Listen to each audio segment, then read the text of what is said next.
Des forces armées colombiennes positionnées à la frontière avec le Venezuela. Symbole de l'instabilité qui plane sur la région depuis l'attaque américaine. Car Donald Trump ne se contente pas de son coup de force sur Maduro. Il menace directement le président colombien. Il fabrique de la cocaïne et l'envoie aux États-Unis, donc il devrait faire attention à ses fesses. Depuis quelques heures, Donald Trump monte encore d'un cran. Les menaces se multiplient sur les adversaires historiques des États-Unis, sur le continent américain comme ailleurs. Cuba est prêt à tomber. Nous regardons cela de très près. Si l'Iran commence à tuer des gens comme ils l'ont fait dans le passé, je pense qu'ils seront frappés très durement par les États-Unis. Le président américain n'est guère plus doux à l'égard de ceux qui sont censés être ses alliés comme le Groenland, qui possède, comme le Venezuela, une grande quantité d'hydrocarbures.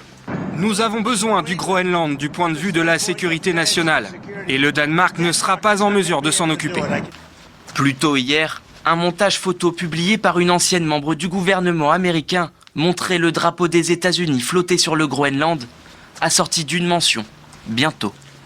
Mon opinion, oui, mais qu'est-ce qu'on fait? Non, ce qu'il faut faire, si le Groenland, moi je dis que si on a des signes, il faut projeter des troupes là-bas. Et après, ne le fasse pas. Et se battre contre les Américains. Oui, non, mais les troupes, elles se battent contre les Américains. Ah mais moi, éventuellement, oui, je pense qu'il faudrait se battre contre les Américains parce que s'ils nous attaquent sur un territoire allié, à ce moment-là, il faut qu'ils passent pour les crapules historiques. Trump cesse de mentir au monde car chaque mensonge te rapproche de ta chute politique et historique.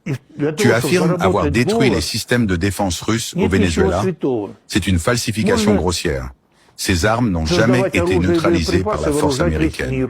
Elles ont été désactivées par trahison interne, sans corruption, sans achat de généraux, sans infiltration du pouvoir vénézuélien. Jamais les États-Unis n'auraient posé un pied sur ce territoire. Ce que tu appelles une opération militaire est en réalité une manipulation honteuse. L'Amérique n'a pas gagné, elle a acheté. Et l'histoire, elle, ne pardonne jamais les imposteurs. Get out of the vehicle! Get out now! Hands up! Hands up! Stay alert. DEAA, stay sharp. Maduro! Maduro! Come out with your hands in the air. There's no turning back, Maduro! Your last warning, Maduro. Aux commandes du Venezuela et des plus grandes réserves mondiales de pétrole, de quoi peut-être redessiner un monde façon Trump, ou tel un jeu de stratégie, il suffit de déplacer un pion. Et le voisin colombien dans tout ça. La Colombie est très malade aussi. Elle est dirigée par un malade mental qui aime fabriquer de la cocaïne et la vendre aux États-Unis. Et croyez-moi, ça ne va pas durer. Des accusations rejetées en bloc par le président colombien Gustavo Petro, dont le pays est placé en état d'alerte. Et quand Donald Trump pointe du doigt Cuba, pour lui le sort en est jeté. La Havane, privée du pétrole vénézuélien, est aujourd'hui comme un fruit bien mûr. Cuba est prêt à tomber, vous le savez. Cuba a l'air d'être prêt à tomber. Menace également sur le Mexique, accusé de ne pas lutter suffisamment contre les cartels de la drogue.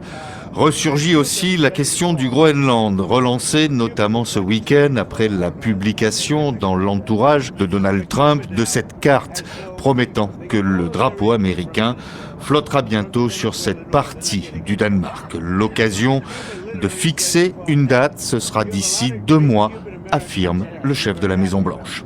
Nous avons besoin du Groenland du point de vue de la sécurité nationale et le Danemark ne sera pas en mesure de s'en occuper.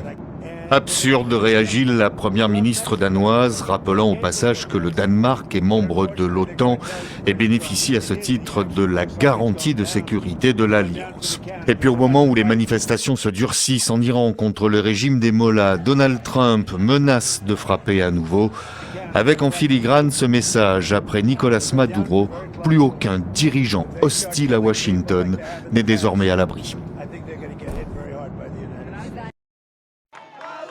Des pro-Maduro qui ne désarment pas et appellent au sursaut national. L'armée qui accepte comme présidente par intérim Delcy Rodriguez, jusqu'à présent vice-présidente de Nicolás Maduro, elle-même menacée du pire selon Washington, si elle ne fait pas ce qu'il faut. À cette question donc, qui dirige? Un seul connaît la réponse. Ne me demandez pas qui est aux commandes, car je vous donnerai une réponse qui sera très controversée. Qu'est-ce que cela veut dire? Nous sommes aux commandes.